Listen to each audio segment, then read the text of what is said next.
श्री निनाई देवी प्रसन्न स्वारी केली होती आमचे ग्रामदैवत श्री निनाई देवी मातेच्या दर्शनाला.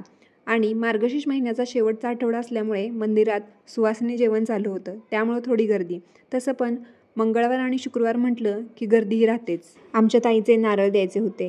4 दिवसाची सुट्टी संपवून गावाकडून आलं की थोडे दिवस मनच लागत नाही कशात, काहीच करू वाटत नाही. त्यामुळं व्हिडिओ एडिट करायचं पण राहून गेलेलं आणि म्हणूनच ही लेट पोस्ट. आणि नारळ द्यायचे होते त्यामुळं गावातल्या सगळ्याच देवांचं दर्शन झालं.